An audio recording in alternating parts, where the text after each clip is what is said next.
C'est la 8e édition. On a commencé en 2021 et je suis content d'avoir enfin l'occasion de partager un peu plus de mon cheminement.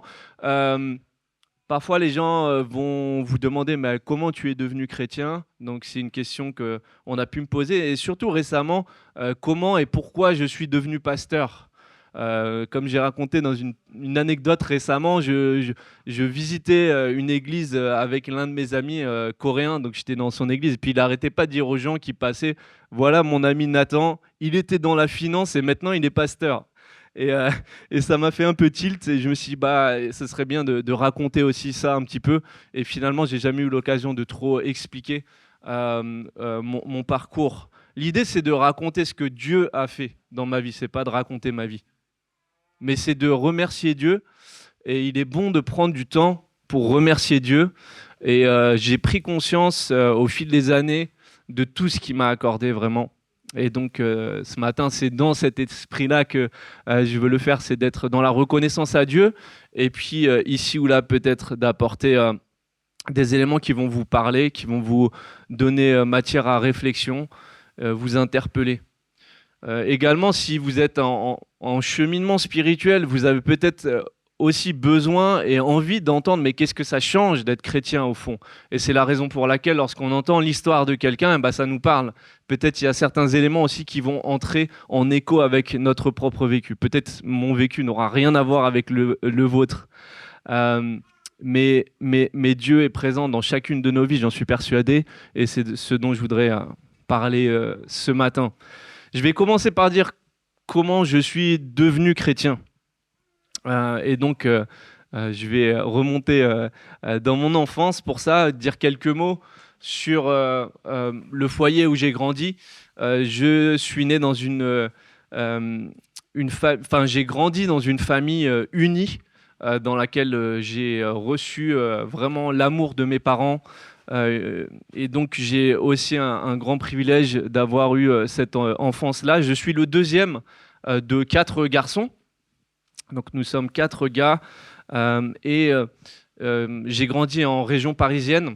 J'ai d'abord grandi à Paris et puis ensuite on a déménagé en Seine-Saint-Denis quand j'étais au collège. Mais ce que je voudrais souligner là, c'est que j'ai eu le privilège de grandir dans un foyer qui était chrétien. C'est-à-dire que mes parents m'ont permis de connaître Dieu dès mon plus jeune âge. L'un et l'autre, mon père et ma mère venaient d'un milieu catholique.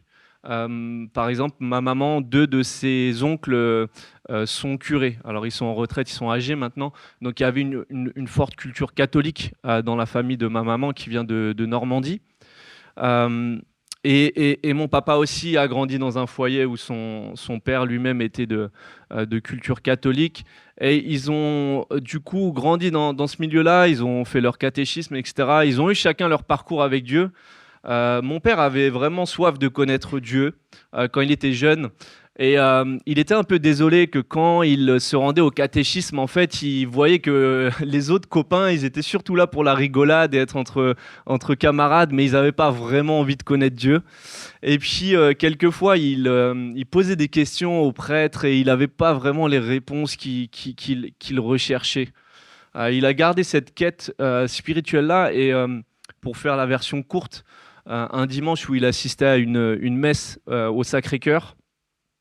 En fait, le prêtre a commenté un texte de l'Évangile dans lequel Jésus disait qu'il allait revenir d'une manière inattendue. Et le texte dit comme un voleur dans la nuit. Alors le voleur dans la nuit, il vient à l'improviste, sans qu'on s'y attende.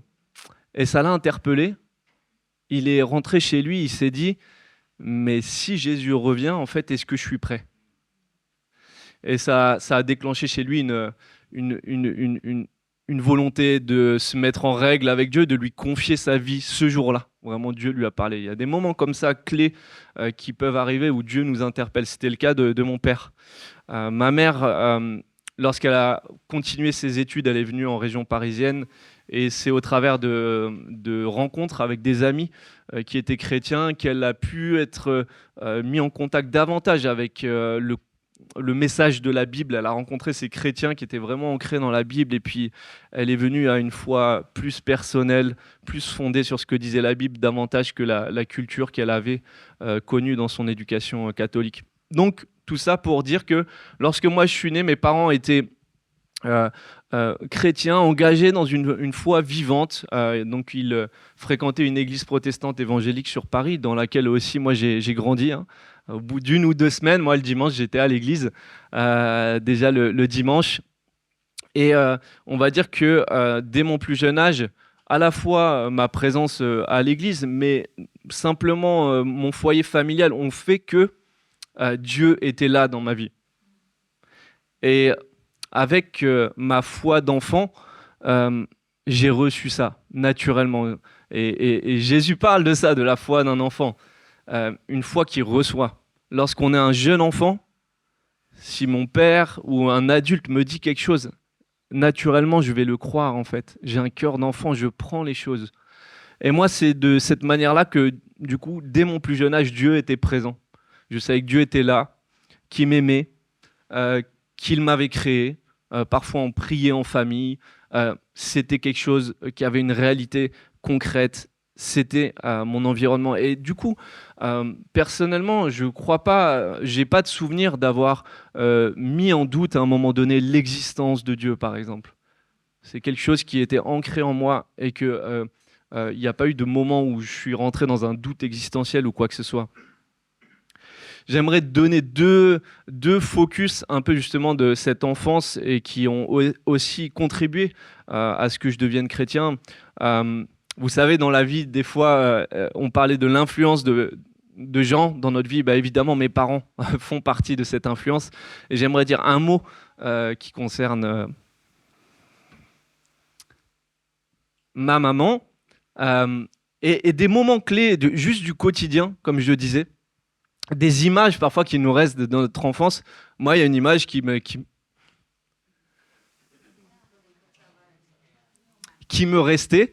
Simplement, c'est de voir ma maman le matin en train de lire sa Bible et de prier dans le salon. C'est juste une image comme ça. Elle est là le matin, elle est avec sa Bible, elle prend un temps avec Dieu, elle prie.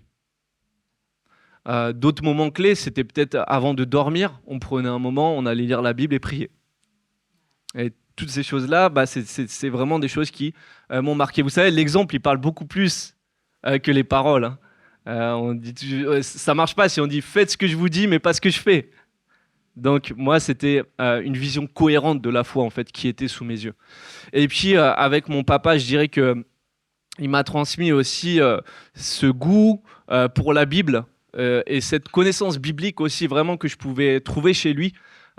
Faut savoir que lorsque je suis né, moi je suis de 1985, j'ai 38 ans, et en fait mon papa, alors je sais plus s'il terminait, mais il avait pris une année de congé dans son activité professionnelle pour aller étudier à l'Institut biblique à Nogent. Et donc il a pris une année pour aller creuser la foi chrétienne. Et donc je sais pas si c'était juste avant ma naissance ou juste après, mais donc déjà depuis mon plus jeune âge, mon père aussi était ancré et il m'a transmis ce goût pour la Bible. On pouvait naturellement parler, avoir des discussions au sujet de la Bible à la maison. C'était très, très commun, très courant. Et puis, chemin faisant, en grandissant, il y a aussi quelque chose de structurant qui m'a permis d'avancer avec Dieu, c'est que je faisais partie d'un groupe de jeunesse dans notre église. Et donc, il se trouve que tous les samedis soirs, on se retrouvait. Pas pour aller en boîte de nuit, mais pour se retrouver et ouvrir la Bible ensemble, chanter ensemble. Tous les samedis soirs, on était là, entre 20h et plus ou moins 23h. Et on avait ces discussions-là. On s'encourageait ensemble. On avait un bon groupe de jeunes et une bonne équipe. Parfois, c'est monté à plus de 20, 30. Donc, il y avait vraiment une super ambiance. Et ça a été vraiment inspirant pour moi parce que en fait, autour de moi, j'avais des jeunes qui étaient motivés à vivre pour Dieu. Et ça, c'est vraiment des années plus tard que j'ai considéré que c'était vraiment une pépite que j'avais eue dans ma vie, parce que je vois beaucoup de personnes autour de moi, ils n'ont pas été inspirés comme ça dans leur jeune âge. Ils n'ont pas eu des gens autour d'eux qui leur donnaient envie de connaître Jésus. Moi, j'avais notamment quelques jeunes qui étaient un peu plus âgés que moi, Certains sont devenus pasteurs aujourd'hui. Mathieu, une personne qui m'a beaucoup influencé dans mon parcours, Mathieu Koumarianos, qui était notre responsable de groupe de jeunes. Ruben Andria, qui est pasteur maintenant d'une église dans la banlieue est de Paris. Et ces gens-là, ils avaient envie de vivre à 100% pour Dieu. Et vraiment, ça m'a inspiré. Si vous leur demandiez c'était quoi le but de leur vie, bah, c'est de vivre à la gloire de Dieu. Vous voyez, c'est pas tout le monde qui va vous dire ça quand vous le rencontrez. Tu vis pourquoi? Ah, moi je vis pour la gloire de Dieu. Ah, ok, d'accord. Et donc ça m'a permis aussi de vraiment être conduit à vraiment focaliser ma vie sur quelque chose d'essentiel. Et dès mon jeune âge, du coup, de vouloir aligner ma vie avec la volonté de Dieu. Alors, j'ai dit comment je suis devenu chrétien parce que je considère aussi qu'il y a une distinction par rapport à l'idée d'être chrétien dans son identité parce qu'on est dans un foyer chrétien. On croit, je crois, et en tant qu'Église, nous croyons qu'on ne naît pas chrétien, mais qu'on le devient par un choix libre et personnel. Il y a une action personnelle. Et moi aussi, j'ai fait ce chemin-là, même si j'avais des conditions qui m'ont favorisé dans ce sens-là. Mais j'ai fait la démarche à un moment donné de demander le baptême. Donc, nous baptisons des personnes qui professent leur foi en Jésus-Christ. C'est une décision mûre et réfléchie. Et donc, à l'âge de 17 ans, j'ai demandé à être baptisé. Pour moi, c'était une évidence, en fait. C'était réellement une évidence. Il n'y avait pas de choix plus important et plus logique à faire. Plus logique, plus rationnel, plus cohérent, en fait, que de confier ma vie à Dieu qui m'avait tant aimé, qui avait donné son Fils pour que je le connaisse, que j'entre en relation avec le Dieu qui m'avait donné la vie, qui était à l'origine de tout et qui en même temps se voulait accessible et proche de nous. C'est une chance incroyable d'entendre ce message-là, de savoir qu'il y a un Dieu qui est là, qui nous a voulu, qu'il n'y a pas de hasard, et qu'en plus ce Dieu-là, qui est tout puissant, qui est saint, qui est juste, il veut aussi être en relation avec nous. Et il nous aime, malgré ce que nous sommes. Une version courte peut-être de l'évangile, c'est que Dieu nous aime malgré ce que nous sommes. Et donc voilà ce qui m'a conduit à faire ce pas-là. C'était pas un accomplissement particulier, c'est une étape importante de signifier mon engagement à répondre à l'appel de Jésus en réalité. Et on aura bientôt la chance aussi à l'Église du Pré de célébrer des baptêmes, et donc on aura l'occasion d'entendre aussi d'autres cheminements. Donc voilà un peu déjà la première partie sur qu'est-ce qui m'a conduit à devenir chrétien. Alors comment et pourquoi je suis devenu pasteur. Je ne me destinais pas à devenir pasteur.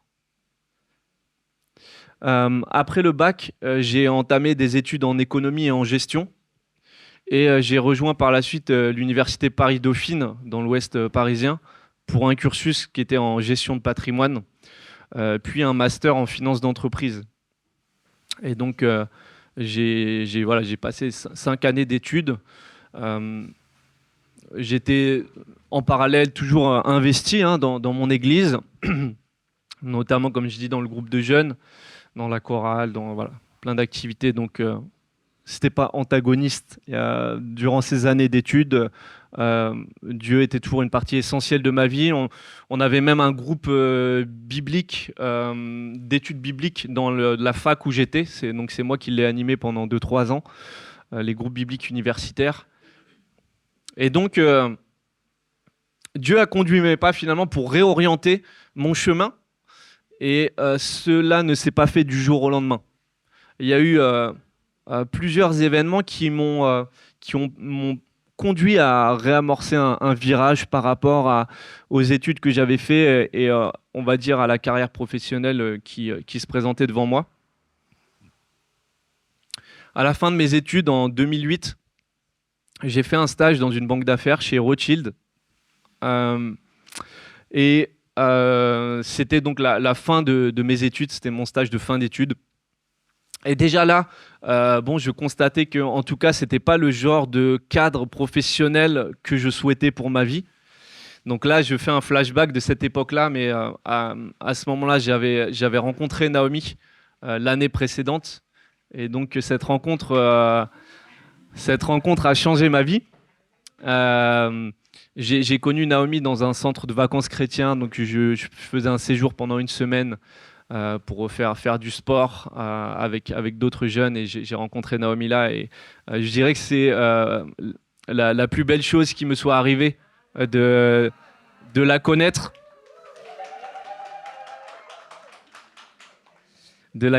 et puis de l'épouser après d'avoir connu Dieu. C'est la chose la plus importante. Euh, et j'ai vraiment reçu comme un cadeau de Dieu. Un cadeau de Dieu, parce que à cette époque-là, je n'étais absolument pas intéressé pour retrouver un conjoint ou quoi que ce soit. J'étais en études, j'étais bien, c'était pas mon sujet, mais Dieu m'a permis que nos chemins se croisent, et c'était vraiment une bénédiction. Et donc, tout ça pour revenir à mon stage de fin d'études, on était à ce moment-là, du coup, fiancés. Et donc, je savais que je souhaitais pas vivre H24 au bureau, vous savez, ou pas. En banque d'affaires, les gens peuvent passer beaucoup d'heures au boulot, parfois voilà, très tard. Les stagiaires aussi, ils sont contents de dire qu'ils ont fait une nocturne. J'ai expliqué à Stéphane, les stagiaires étaient contents parce qu'on pouvait commander la nourriture au bureau, donc ils s'amusaient à commander du japonais à gogo pour s'empiffrer aux frais de la boîte, et puis après rentrer en taxi G7. Voilà. Mais du coup, voilà, ça m'attirait pas franchement comme mode de vie, parce que j'avais aussi d'autres intérêts dans ma vie.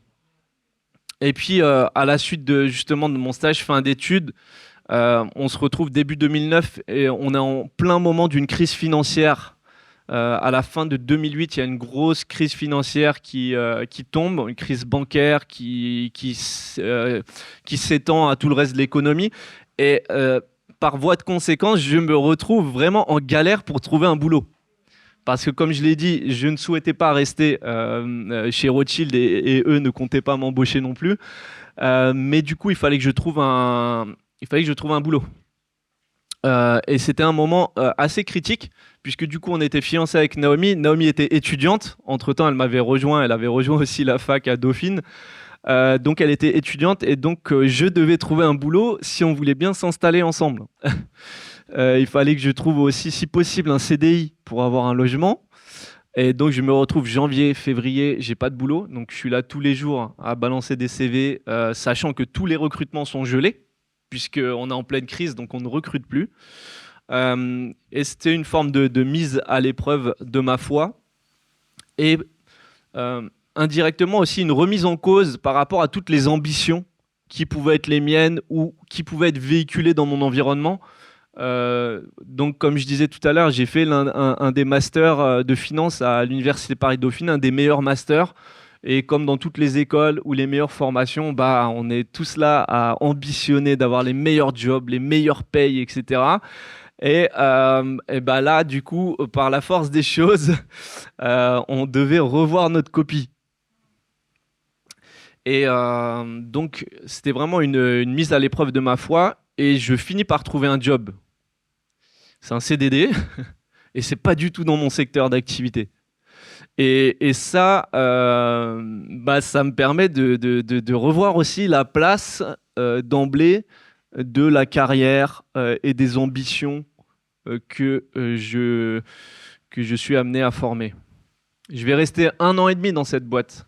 On va pouvoir s'installer, trouver un logement, commencer notre vie de couple. Je vais rester 1 an et demi dans cette boîte. Je travaillais pour rédiger des comptes rendus de séminaires d'entreprise ou d'assemblée générale, de conseils d'administration, tout ça. Donc, c'était pas franchement ma formation, mais ce job nous a donné les ressources dont on avait besoin, et c'était pas inintéressant. Dans certaines missions étaient très intéressantes. Par la suite, je vais retrouver un boulot un peu plus dans le domaine quand même comptable et économique. Je vais travailler pendant 1 an dans un cabinet d'experts auprès des comités d'entreprise. Très intéressant aussi pour moi qui suis curieux de nature. Et par la suite, je suis recruté dans un grand cabinet comptable et financier qui s'appelle Ernst Young EY. Et donc, je suis là maintenant un peu plus dans le registre de ce que j'avais étudié. Alors, vous dites, jusque-là, je ne vois pas le rapport avec comment je suis devenu pasteur. On est d'accord. Avec ce parcours, comment donc Dieu m'a appelé à un moment donné à le servir? Alors, comme je l'ai dit, Dieu a toujours eu une place essentielle dans ma vie, durant ces années-là, mes années d'études et mes premières années professionnelles. Mais l'année 2012 constituait un peu l'amorce du tournant. Et je suis obligé de remonter en arrière dans notre vie, dans notre vie de couple avec Naomi, pour revenir à un moment où, vers les débuts de notre mariage, Naomi passe par un moment je qualifierais de désert spirituel. C'est un moment de crise spirituelle où elle est un peu en perte de contact avec la foi, on va dire, une difficulté à vraiment être en lien avec Dieu. C'était par exemple impossible pour elle de prier. Si je disais on va prier, elle commençait à pleurer. Parfois le dimanche, elle n'avait pas envie de venir. Je dis vas-y, on y va quand même, Nao et tout. Donc, certains dimanches, ou alors si elle venait, elle tirait la tronche. Les gens ils chantaient, elle est là, elle chante pas, elle tire la tronche. Mais du coup, j'étais un peu mal à l'aise et tout des fois. Mais surtout, au-delà de ça, c'était à nouveau aussi une forme de mise à l'épreuve parce que moi, j'étais complètement impuissant. Donc, pour faire l'histoire courte, Naomi a grandi aussi dans une famille chrétienne. Et donc, elle connaissait bien le message de la Bible. Donc, j'avais rien de nouveau à lui apprendre. C'est pas comme si elle a mal compris un truc ou quoi. Et donc, c'était vraiment très difficile à ce moment-là parce qu'il y avait justement une sorte de dichotomie dans notre vie de couple qui s'installait. C'est-à-dire, on était dans les débuts de notre mariage et au niveau de notre lien, c'était génial. On vivrait vraiment un beau début de mariage. Mais sur le côté spirituel, il y avait une distance qui s'était créée et c'était assez douloureux à vivre en fait. Parce que moi, au fond, finalement, je me sentais vraiment seul dans mon rapport à Dieu. Je voyais qu'on n'était pas unis par rapport à ça vraiment. Et j'étais désemparé. Et je priais. Je priais parce que, comme j'ai dit, à titre personnel, je ne voyais pas ce que je pouvais changer. Et à ce moment-là, je me souviens avoir prié pour que le Seigneur change son cœur. Et lui, pardon.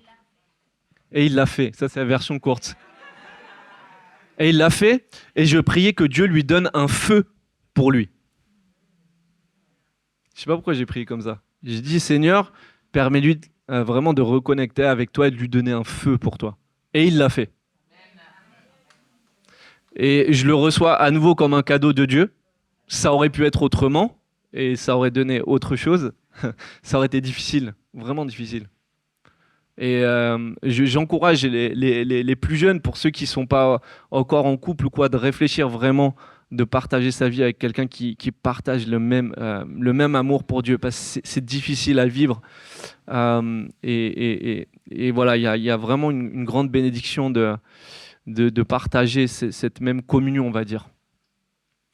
Peut-être qu'elle avait compris avec sa tête des choses, mais pas avec son cœur. Il y avait des choses qu'elle n'avait pas compris, vraiment le sens de la croix de Christ. Pourquoi on parlait tout le temps de l'amour de Jésus? Elle disait ça. Donc quand elle m'a rejoint à Paris, elle s'est jointe aussi à notre église et puis elle entendait dans les prières que tout le monde priait Dieu. Merci Jésus pour ton amour, ton amour, ton amour. Elle comprenait pas le pourquoi. Pourquoi ils disaient l'amour de Jésus? Elle voyait pas le lien, surtout le lien avec la croix. C'était pas évident. Et pourquoi je suis remonté en arrière à ce moment-là? Parce que ça contribue à un moment donné à ce tournant dans notre vie. En 2012, on travaillait, Naomi et moi, dans le domaine comptable. On était tous les deux auditeurs comptables. On bossait pas pour les mêmes boîtes, mais on faisait le même job. On était du coup bien occupés, parce que c'est un boulot, on peut être bien occupé. Parfois en déplacement professionnel, ça arrivait qu'une semaine je sois parti en déplacement, la semaine suivante c'était Naomi qui était partie en déplacement, donc c'était pas hyper pratique pour la vie de couple. Et donc on était bien impliqués dans notre vie professionnelle, et a commencé à émerger dans mon cœur un questionnement sur le sens qui avait à se donner autant pour mon boulot, au lieu peut-être de servir Dieu davantage. Et donc ça a commencé tout doucement à me questionner, à me travailler.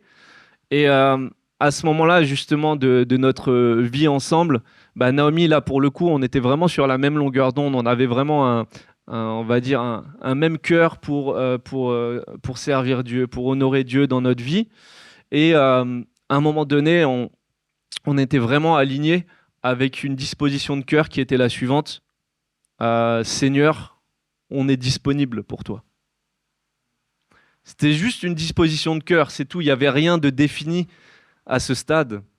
Mais à un moment donné, on s'est dit, on est disponible pour toi, Seigneur. Alors, on ne savait pas trop comment avancer avec cette idée-là maintenant. Dieu nous donne des moments comme ça où il nous donne un petit coup de pouce, où il nous donne une idée, il nous donne une direction.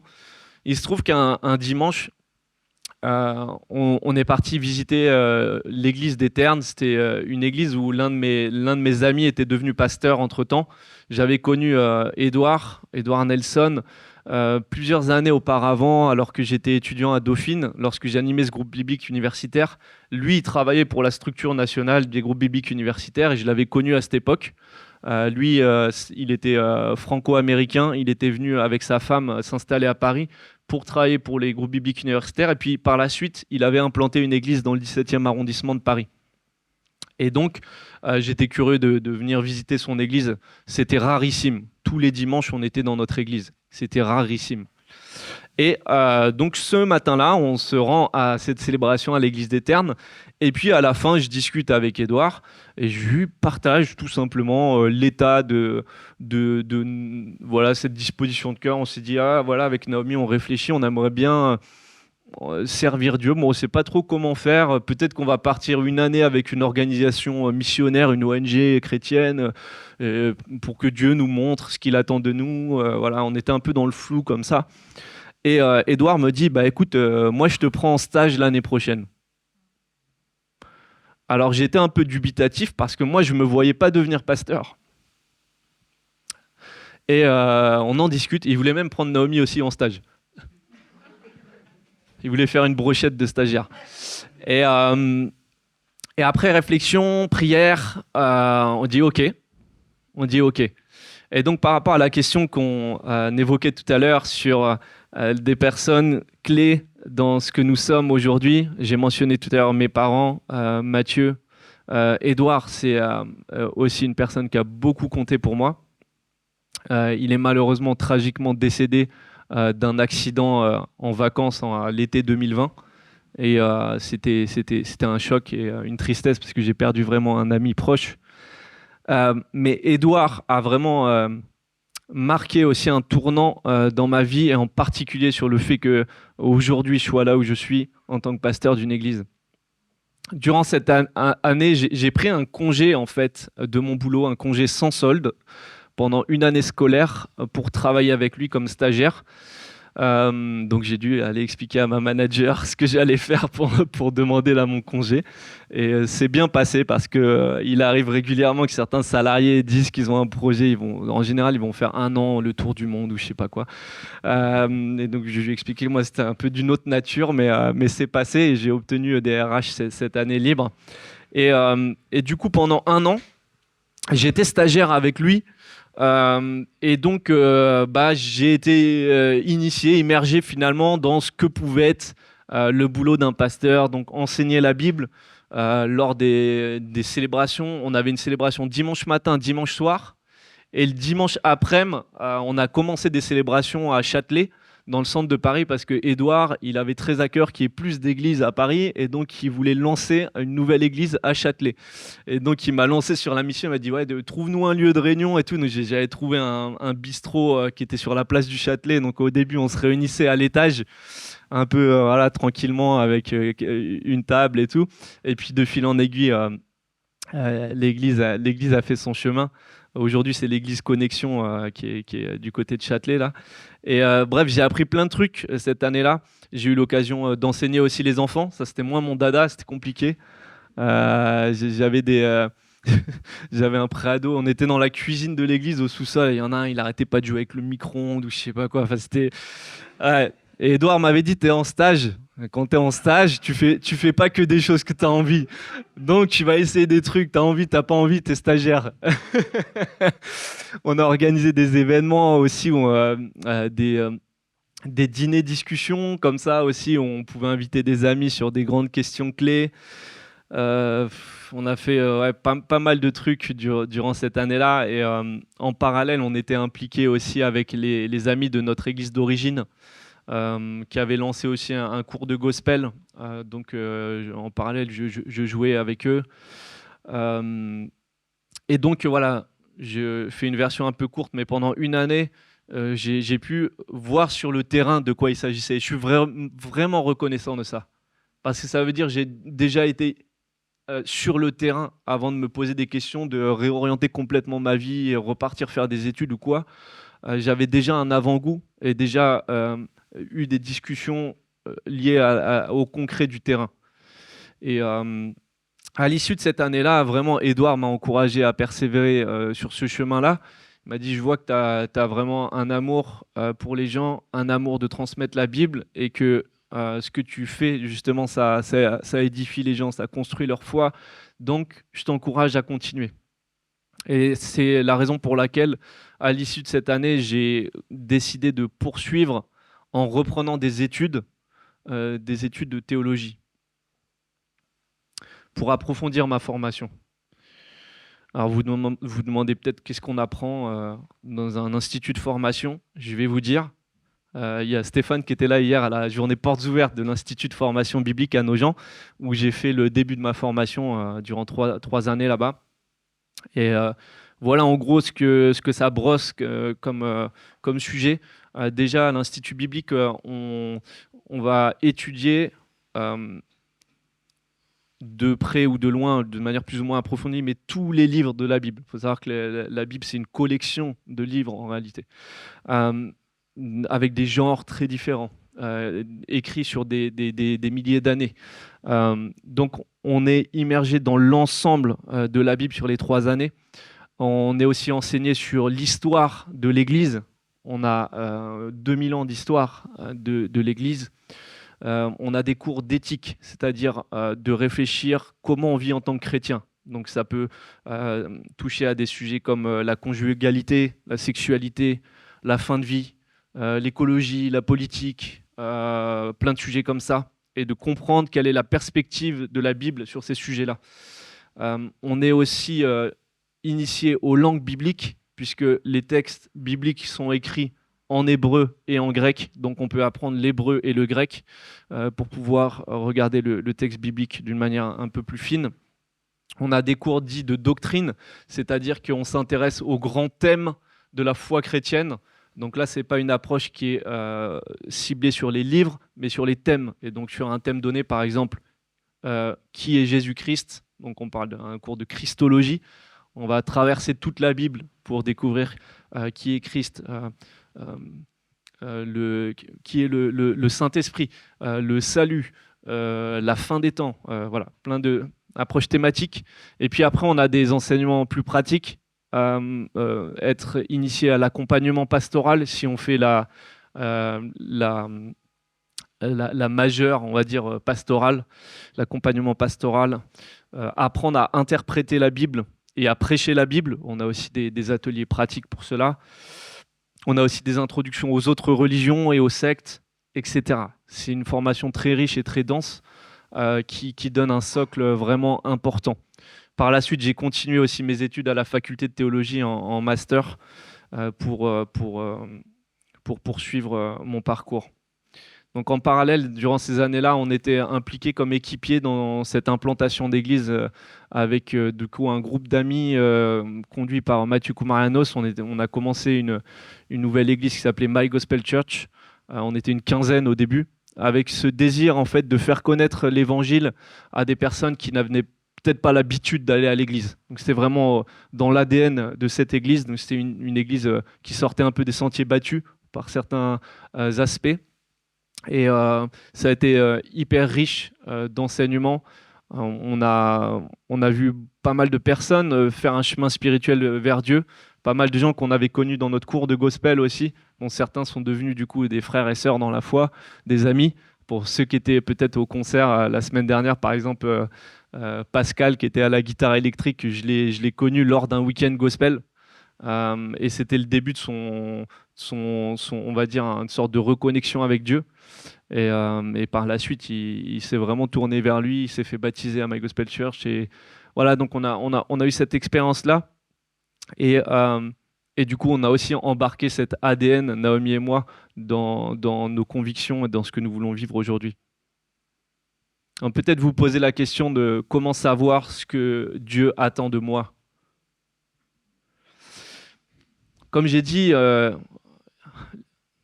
le Seigneur a orienté mon chemin et c'était de manière progressive. Alors certes, il y avait des tournants. J'ai dit, pour moi, l'année 2013-2014, ça a été réellement un tournant qui a réorienté totalement ma trajectoire pour que je me mette au service de Dieu plus spécifiquement. Mais je crois que ça commence par le fait d'obéir à Dieu aujourd'hui sur ce qu'il attend dans ma vie, dans mon contexte. C'est vraiment de là que ça part, c'est jour après jour. Puis ensuite, c'est de chercher sa direction, à la fois dans la prière, mais aussi dans les échanges avec des personnes de référence, des personnes vraiment matures dans la foi, qui nous connaissent aussi. Et j'ai envie de dire qu'il n'y a pas d'erreur, mais seulement des étapes du parcours. Et c'est la raison pour laquelle je ne considère pas que je me sois trompé de chemin au début de mes études ou quoi que ce soit, mais simplement c'est le chemin que Dieu voulait que j'emprunte. Et donc, je le regarde avec juste de la reconnaissance et je prends tout ce qui est bon dans le chemin qu'il m'a donné. Je crois qu'en général, Dieu, il dévoile pas les choses à l'avance parce qu'il veut qu'on avance par la foi jour après jour. Il veut qu'on lui fasse confiance jour après jour. Et c'est la raison pour laquelle, à mon sens, c'est pas forcément réaliste ou légitime de s'attendre à ce que Dieu nous donne une vision, même un rêve, voilà ce que Dieu attend de toi, etc. C'est possible qu'il le fasse, mais c'est aussi possible qu'il le fasse plus discrètement par des gens qui mettent sur notre route, des événements. Et on croit que Dieu est souverain sur toute chose dans nos vies. Ça veut dire qu'il conduit toute chose pour accomplir ses projets.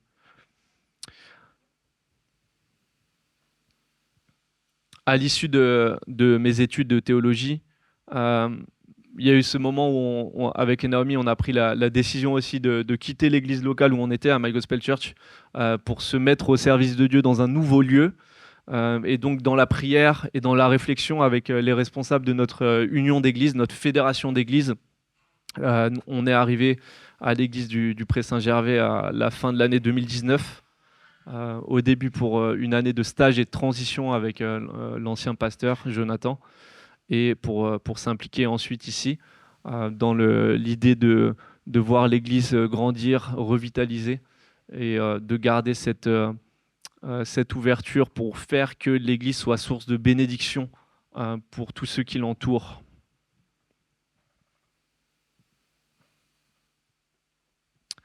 J'avance vers ma conclusion.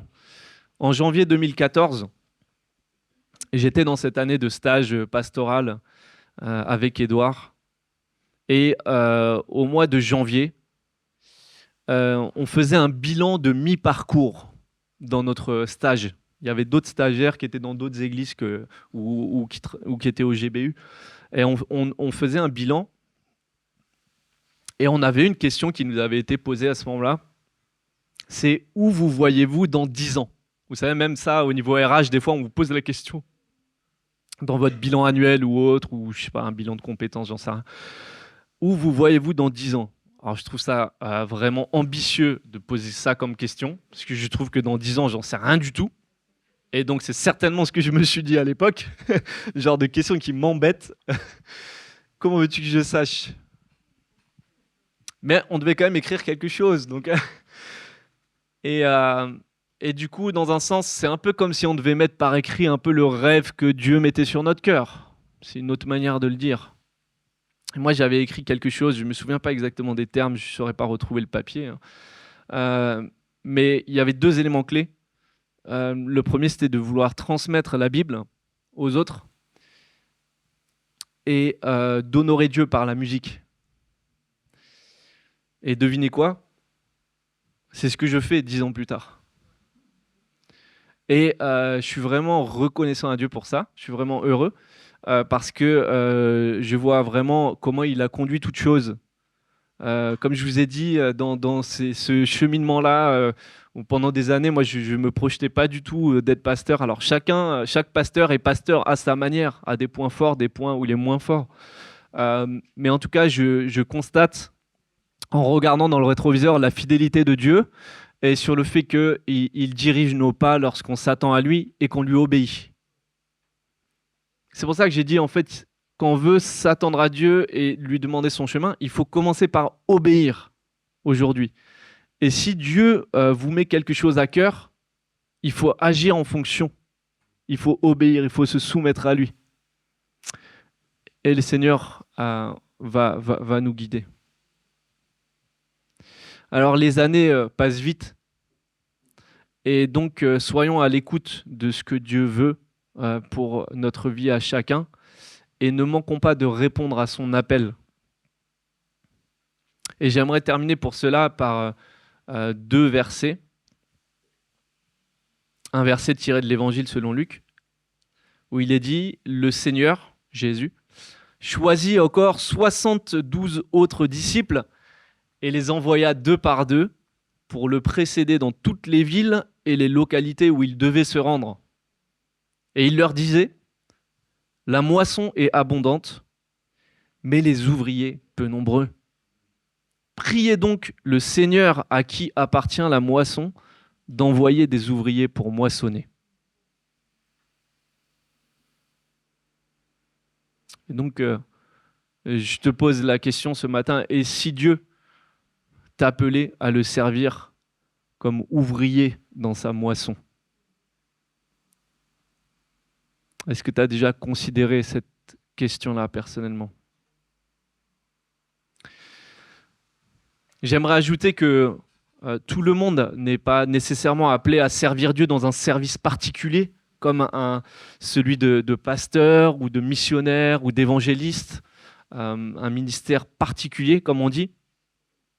Et si tu penses que tu peux faire autre chose, peut-être qu'il faut faire autre chose. Mais tout chrétien est appelé à servir Dieu là où il est. Dans sa famille, premièrement, s'il a une famille, dans son boulot, dans son voisinage, dans son église locale. Mais le fait de servir Dieu ne s'arrête pas au dimanche matin entre nos 4 murs ici. Le fait de servir Dieu, c'est tous les jours, en l'aimant, en cherchant à suivre sa voie et en aimant ceux qui met sur notre chemin. Et même nos ennemis, d'après Jésus. Donc, considérons que Dieu vous a donné un chemin, vous a donné une histoire, vous a donné des capacités, vous a donné des ressources, et à vous de les mettre à son service. Le Seigneur nous a donné tous des vies différentes, et il est inutile, illusoire et frustrant si on commence à vouloir être quelqu'un d'autre, à ambitionner d'autres choses, alors que Dieu a voulu nous donner le parcours qui est le nôtre. Et je termine avec ce second verset, donc c'est l'apôtre Pierre qui écrit cela. « Chacun de vous a reçu un don de la grâce particulier, qu'il l'exerce au service des autres comme un bon gérant de la grâce infiniment variée de Dieu. » Et donc si Dieu nous a voulu tous différents, c'est parce qu'il a voulu nous utiliser d'une manière bien différente.